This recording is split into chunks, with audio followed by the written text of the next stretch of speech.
Welcome to the deep dive. If you're one of those ambitious people who looks around at life and thinks there must be a deeper operating manual for all this, then you are definitely in the right place today. Absolutely. We've pulled together a really interesting mix, philosophy, psychology, even some financial strategy, all aimed at tackling, well, maybe the biggest mission, figuring out self-discovery and finding some real meaning. Yeah. It's a fascinating stack. We've got insights from, the spiritual side, high-level psych, but also the really practical, efficiency stuff. Right. The goal here is to move past all the noise, the job titles, the money, what everyone else thinks, and really extract a practical internal philosophy for your identity, your well-being. It's about rebuilding from the inside out. Okay, so let's frame it up top then. The core question for you listening is basically this. Yeah. How do we stop worrying so much about how our life looks on the outside, to friends, colleagues, social media, and instead focus really intentionally on how it feels to us? Because that internal feeling, that's the metric that actually matters, right? That's the heart of it, exactly. So if we're going inward, we have to start by kind of dismantling the biggest myth out there, which is that happiness is like the prize you get at the finish line of being perfect. Yeah, that's a big one. And Brene Weist helps us with this straight away. She suggests doing a happiness audit. Right, and this requires some real honesty. Think back, those goals you were sure would finally make you happy, that job, that relationship, hitting that money target. We've all had them. Totally. Yeah. So when you got it, did the struggle just stop? Did you enter this state of pure, endless joy? Probably not. Exactly. Weiss points out it's almost always just different. The struggle didn't disappear. Maybe disappointment showed up right alongside the win. So chasing some external thing as the cure for struggle, that's the illusion. Life's always going to be a mix of good and bad, pretty much no matter your status. That feels really important. Because if we keep waiting to live until we feel perfect, we're basically waiting forever. You are, yeah. And she gives us really practical exercise to counter that. It's called proof of imperfection. Yeah, I like this one. You need to generate your own proof that perfection isn't required for a good life. Actually sit down, list people genuinely know, who aren't perfect by society's standards. Okay. Maybe they're not conventionally attractive. Maybe they're dealing with stuff, emotionally or spiritually. Maybe they're just messy. But they still have good jobs, real friends, love. Right. So if they managed it without being perfect, it kind of pulls the rug out from under that excuse for delaying your own life, That's a huge mental block to get past. And it kind of clears the way for Brene Brown's core idea, wholehearted living. If external perfection is out, what's the internal measure of worth? It starts with just one belief, really powerful. I am enough. Wholehearted living means engaging with the world from that place. It means accepting, you're imperfect, you're vulnerable, sometimes you're scared out of your mind. But none of that cancels out the fact that you're also brave. And you deserve love and belonging right now. You don't earn it, you just own it. But it's hard to own it, right? Yeah. If we don't accept that vulnerability, that inherent worth, we often just try to numb out. We try to avoid the pain that comes with being imperfect. Exactly. Wheelis points this out. The whole reason we even seek a physical life, maybe, is to experience the full range of emotions. The good and the bad. Right. So when we try to dodge the difficult ones, fear, shame, vulnerability, we end up numbing. And Brown lists these behaviors. Sure, it can be substances, but it's also things like perfectionism itself, or just staying crazily busy or creating chaos. Oh, interesting. And the biological kickback is devastating, really. You can't selectively numb. If you dial down the vulnerability and shame, you inevitably mute joy, gratitude, real connection to. Yeah. You block the whole rich experience. Okay, so from that internal place of worthiness, how do we move into intentional action? This brings us to James Clear and his distinction between two types of change. This is where identity really starts driving things. Yeah, this is key. Most people focus on outcome-based habits. I want to lose 20 pounds. I want to write a book. The goal is the result. Makes sense. But Clear says real lasting change works at the identity-based level. You have to ask, who is the type of person who is healthy? Or who is the type of person who writes consistently? Oh, okay. The goal isn't just the thing you get, it's becoming the kind of person who does that thing. When you start with identity, your habits aren't just chores, they're like votes for the self you're building. I like that frame. Yeah. But it does raise the stakes, philosophically. Especially when we bring in someone like Neil Donald Walsh. Yeah. He suggests this self-definition isn't just happening when we're like doing our habit work. Yeah. It's constant. It's profound, almost scary simple. Every single act is an act of self-definition. Wow. Walsh basically throws out the hierarchy of decisions, whether it's a massive life choice or something tiny, like, aggressively cutting someone off in traffic. Yeah. In that moment, you are declaring, this is who I am. The consequence isn't some external reward or punishment. It's just the reality of the self you chose to be right then and there. You're always creating yourself. And if we're always defining ourselves, we can't let that definition just drift into, well, mediocrity. Robin Sharma argues really strongly for peak personal performance, for setting super high standards. Sharma's point is that consistency trumps intensity, basically. If you settle for good enough in the small daily things, rushing a task, not fully committing, putting up with sloppy work, that becomes an unconscious commitment to weak performance everywhere else, in the bigger stuff too. Self-mastery means applying that commitment to excellence across the board, making sure your micro-acts reflect the macro identity you want. But, okay, to perform like that, we often need to break free from our past stories, right? Tony Robbins talks about how we tend to justify our current struggles by constantly looking back at past hardships. Oh, yeah. Our brains are great at finding evidence. If we ask, why am I stuck? The brain happily serves up examples from childhood or last year that prove why things have to be this way. We justify our limits by focusing on past pain. It's a feedback loop. Totally. And the antidote, he says, is this core belief. Your past does not equal your future. It acknowledges the past happened. Sure, it's reference material, but it doesn't dictate your present or future. This lets you actively choose who you are now, regardless of history. Okay, this brings us to the ultimate question underlying all this identity stuff. Meaning, Viktor Frankl looks at this through the lens of young people experiencing what he called the existential vacuum. Yeah, this is critical. Frankl observed this widespread neurosis almost in young people, depression, aggression, addiction, and he linked it strongly to this deep feeling of emptiness, of meaninglessness. The vacuum. Right. It happens when the old guide's instinct on one hand, tradition and societal expectations on the other kind of break down. You're left without clear rails for how to live. So what's the answer then? If we feel that vacuum? Well, Frankl famously flips the classic question. Instead of us desperately asking, what's the meaning of life? We need to realize that life is asking us. Life constantly presents demands, unique situations, unique challenges to each of us. We don't invent meaning, we discover it. And we answer life's questions through our actions, our experiences, and how we choose to face suffering we can't avoid. Answering life's demands. Yeah. That sounds very active. It is. And it's deeply social, too. Frankl highlights the role of love in helping someone actualize themselves. When you really love someone, you see their potential. You see beyond just who they are right now. You make them aware of what they could be, what they should become, in the best sense. So love isn't passive. It's this active process of holding a vision for someone's highest, most meaningful self. It affirms their potential. Okay, section 2. We're shifting now from the big who am I questions to more practical tools for managing our minds, starting with, well, suffering. Eckhart Tolle comes right out with a pretty startling claim. Most human pain is actually unnecessary. Yeah, that's the absolute core of his message. Unnecessary pain is created by the mind when it's just running on autopilot, unobserved. Okay. And that pain comes from not accepting or unconsciously resisting whatever's happening right now. Resistance looks like judgment, this shouldn't be happening, or just negativity. The more you're lost in that stream of thought, that mental movie. The more you suffer. Exactly. The goal is to move into non-resistance. He calls it a state of lightness, grace. But how do you actually do that? If my whole life is built on thinking, solving problems, how do I just stop? Tolle talks about creating a gap in the mind stream. Right. The main technique is intense focus, basically. You direct your awareness fully into the now, maybe through your senses, feeling your inner body, or just being alert, but deliberately not jumping onto the next thought. That sounds like meditation.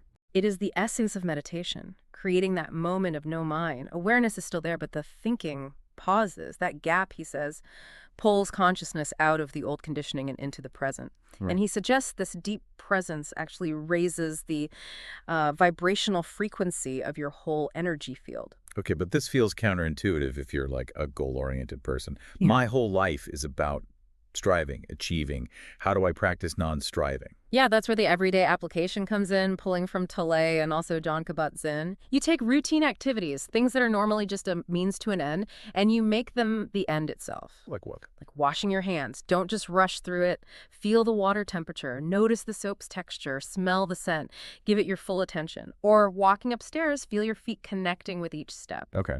This kind of mindful presence turns the mundane into a practice. And the paradox of meditation, really, is that it has no goal other than for you to just be fully yourself right here. Okay. Shifting gears a bit from the mind flow stuff to the very practical side of managing our daily lives. David Allen, the getting things done guy, explains why we feel so scattered and stressed. Cognitive load. Right.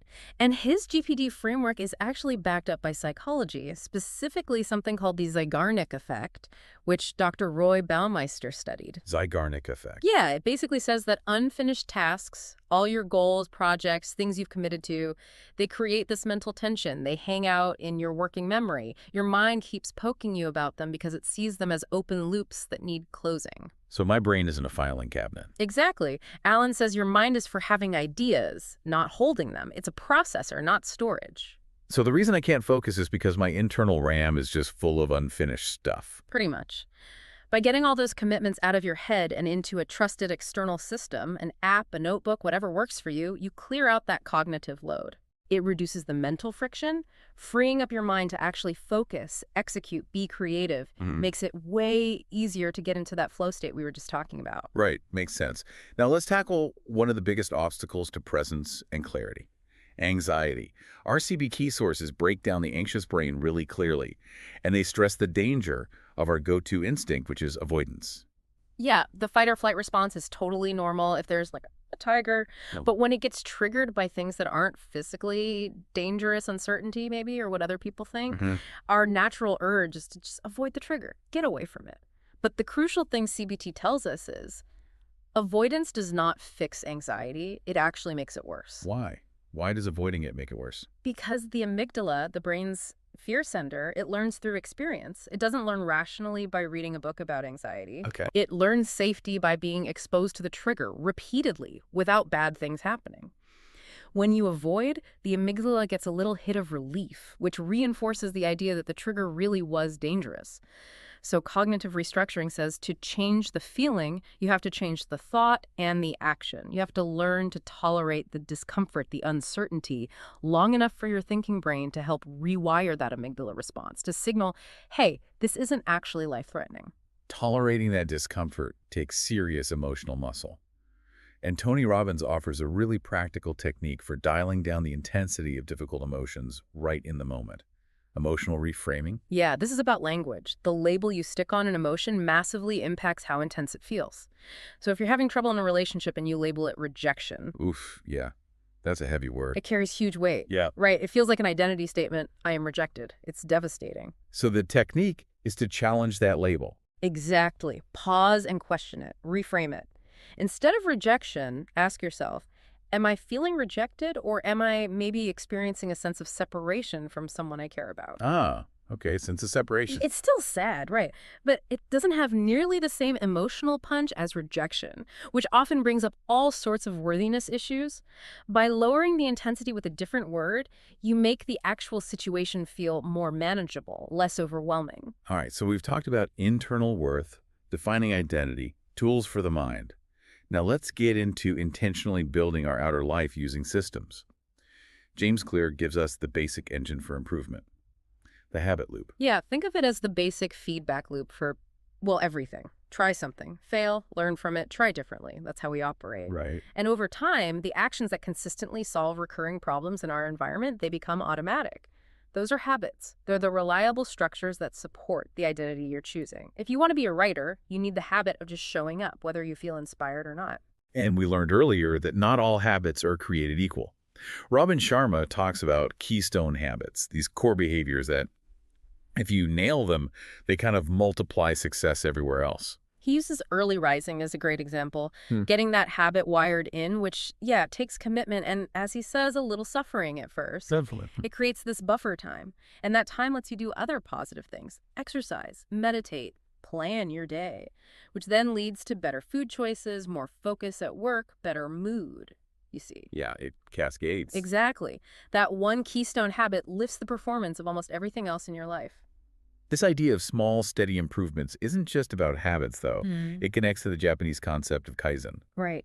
Kaizen gets talked about a lot in business, but our sources frame it more as a way of life, a mindset of continuous, relentless improvement. Through constant training, really looking hard at failures, experimenting, using data to make decisions, the key is consistency.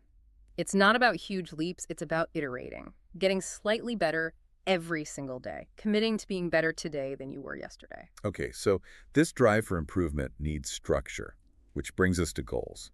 We all know SMART goals, but the sources really hammer home one letter in particular: specificity. Specificity is like your shield against distraction. Vague goals, I want to get healthier, I want to save more money, they're super easy to abandon. Why? Because something offering instant gratification like checking your phone always looks more appealing in the moment. But specificity anchors the goal. I will meditate for 10 minutes at 7 a.m. every weekday. That's concrete. It's harder to wiggle out of. And beyond just being specific, goals need to pass two key philosophical checks, according to one mental health source, to make sure they actually serve the self you're building. They need to be meaningful and adaptive. Right. Meaningful means the goal comes from your actual core values, not because you feel you should do it or because of some rigid rule or external pressure. If you chase a should goal, it'll eventually burn you out. Okay. And adaptive. Adaptive means the goal actively moves you closer to your real purpose, your chosen identity. It doesn't steer you off course towards, say, external validation that doesn't really matter to you deep down. You got to check. Does pursuing this actually serve my deeper why? And when you're pursuing those meaningful, specific goals, well, you need willpower, sheer strength. Ryan Holiday and David Goggins really emphasize that this path often involves just grinding through tough, unpleasant tasks. Yeah, willpower isn't just about being gritty. It's the ability to commit to something hard without collapsing into hopelessness. Goggins points out the minute you step outside the norm, chase something really ambitious, people around you, friends, family, whoever feels maybe a little threatened by your growth, they will try to talk you out of it if you let them. You need some psychological armor. And that armor can be as simple as adopting Lincoln's mindset during tough times. This too shall pass. Exactly. It gives you the endurance to see it through. It acknowledges the suffering is temporary, but the identity you build by overcoming it, that's permanent. Okay, let's pivot to the financial pillar of designing your life. Money often feels like the ultimate external thing, but Morgan Housel flips the whole purpose of wealth in a really interesting internal way. Housel argues pretty convincingly that independence is a way bigger financial goal than just getting rich or chasing crazy high returns. Independence. Yeah. He observes that most people who say they want to be millionaires don't actually want the discipline it takes. They want the lifestyle they imagine millionaires have. Right. The real value of financial success, he says, is freedom. Waking up and deciding what you want to do with your day on your terms. That choice, that independence, that's the priceless part. That clarity helps us spot and avoid what Robert Kiyosaki calls the rat race. Kiyosaki defines the rat race as that classic middle-class trap. Your salary goes up, but your expenses go up right along with it, maybe even faster. Lifestyle creep. Totally. So you end up with more financial stress, more debt, even though you're earning more. You're trapped. Escaping means building financial intelligence, getting your money to work for you, buying assets that make money instead of just liabilities that cost money. And to get that independence, Ramit Sethi says we need to play financial offense, not just defense. That sounds pretty aggressive. It is, intentionally. Sethi pushes back hard against obsessive budgeting, getting lost in spreadsheets, what he calls analysis paralysis. Okay. Instead of just looking back at the end of the month and wondering where the money went, play offense. Automate everything upfront, savings, investments, bill payments, and then design your rich life very deliberately. Figure out what you actually want your money to do for you and make it happen. Money becomes a tool serving your defined life, not a source of constant fear. Okay, so we're defining the one with intentions, habits, financial freedom doesn't exist in a bubble, right? Our last section looks at how this intentional self interacts with other people, starting with relationships, specifically attachment styles. Yeah, Amir Levine and Rachel Heller outline the main three: anxious, avoidant, and secure. And secure is really the goal. What does secure look like? Secure partners are generally good at reading emotions. They can talk about distress pretty rationally, and they avoid that roller coaster of intense highs and desperate lows you see in less secure relationships. Mm. They get that conflict happens, and they aim for compromise. They don't hold grudges or suppress unhappiness just to keep the peace. It's about real interdependence. But even if you have a secure attachment, you can still feel disconnected if you're not communicating well. Gary Chapman's love languages work stresses understanding how your partner actually receives love. It's like speaking different languages, basically. If your main way of feeling loved is acts of service, and your partner keeps telling you nice things, words of affirmation, You might still feel unloved. exactly. Their love tank, as Chapman calls it, stays empty, even if your partner has good intentions. You have to figure out their primary language words, quality time, gifts, service, physical touch, and actually speak it to keep that emotional connection strong. Make them feel genuinely seen. Now, this is a really important distinction, and Tolle helps us here. Differentiating between that secure intimacy and what often feels like intense love, but is maybe more like addictive grasping. Right. Tolle describes that in love, feeling it's intense, satisfying, the other person becomes everything, seems to give life meaning. Sounds good. It feels good, but the danger is it often masks deep neediness, clinging. Your sense of self-worth gets totally projected onto them. That intense focus on the other person can easily become an addiction. They're like the drug, filling your inner emptiness temporarily. And the way to tell if it's addiction is what happens if they leave. That's the test. If that intense tenderness can flip instantly into rage, attack, or just crushing despair if they leave or threaten to, that wasn't really love, it was dependence. Dr. Sue Johnson puts it well. Secure bonding is where strong emotional connection leads to great sex, and great sex deepens the emotional connection. They feed each other. It's not about using the other person to fill a hole inside you. Okay, so when conflict does come up, which it will, we need to watch out for the stories we tell ourselves to justify maybe not behaving great. The Crucial Conversations book calls these clever stories. Clever stories are the narratives we spin fast to justify moments where we basically sell out our own values. Sell out. Yeah, like when we know we should speak up but don't, or we act hurtfully, we instantly try to make ourselves feel better. We invent the victim story. It's not my fault. The villain story. They're evil. They made me do it. Or the helpless story. What could I do? I had no choice. Ah, I recognize those. We all do. But these stories stop us from taking responsibility and actually learning from what happened. And while we create our own unhelpful stories, we also live in a world where, let's face it, manipulation happens. Our dark psychology sources acknowledge this, but they make a really powerful point about personal responsibility. Yeah, manipulation tactics are real. Subtle nonverbal cues, controlling information to shape how you see things. It happens. But the core message is incredibly empowering. No one can manipulate you without your permission. Whoa. That's a big statement. If Yeah. I feel manipulated, I'm actually giving permission. How does that work? What does accountability look like there? It means looking honestly at where you dropped the ball. Where did you fail to set a boundary? Where did you ignore red flags you saw earlier? Where did you not learn from a past mistake? If someone outsmarts you or plays games, accountability isn't beating yourself up. Okay. It's learning the lesson, owning your part in the outcome, and then strategically deciding how you'll deal with that person going forward. Maybe distancing yourself, maybe cutting ties. You control who gets access to your energy, your defined self. And to help create that distance, that internal boundary, Mel Robbins has this technique called the let them theory. This is such a simple but powerful phrase for finding balance. When you're dealing with frustrating situations, maybe a relationship ending badly, someone acting in a way you don't like, something causing anxiety, you just internally say, let them. Let them. Yeah, let them judge me. Let them be angry. Let them misunderstand. It gives other people the grace to be who they are, messy and imperfect, even if it's frustrating you. And crucially, it empowers you. It separates you from their drama, helps you see your own worth, especially when you're deciding if a relationship is just fundamentally broken. Okay, finally, let's touch on communication structure itself. Through nonviolent communication, or NVC, Marshall Rosenberg's framework is all about resolving conflict, starting with separating observation from evaluation. This is step one, and it's huge. If I say, you're lazy, that's an evaluation, a judgment. Right. An observation is factual. You arrived 20 minutes late for our meeting. NVC trains us to stick to the facts first, because evaluation just triggers defensiveness immediately.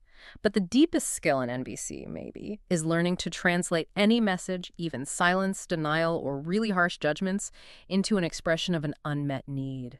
That sounds really hard to do when someone's yelling at you. It is the core skill, though. When someone screams, you always mess everything up. The NVC approach is to try and hear the need underneath. Like, okay, they're feeling frustrated, feeling because they need reliability maybe, or competence need.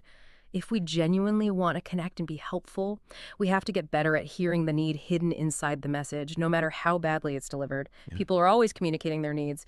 We just need better ears to hear them. Hashtag tag outro. Wow. This whole deep dive has been quite a journey, hasn't it?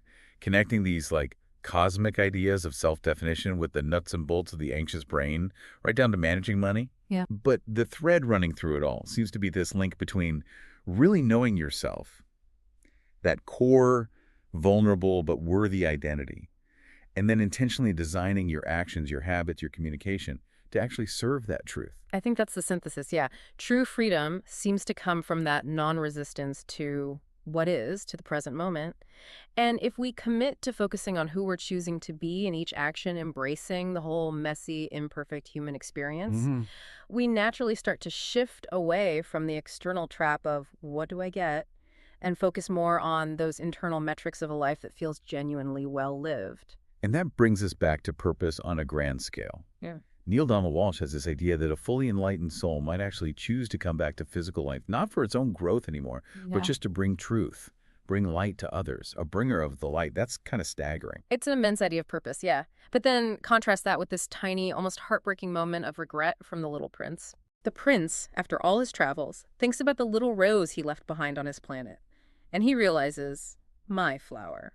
She is ephemeral. And she has only 4 thorns to defend herself against the world. And I have left her all alone.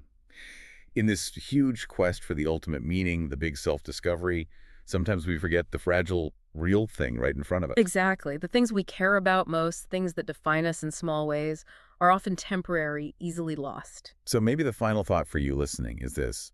After all this ambition, all this structure, all this philosophy, what's the small, fragile flower in your life? The person, the relationship, the project, maybe even just an internal state. What's that ephemeral thing that needs your attention, your protection right now?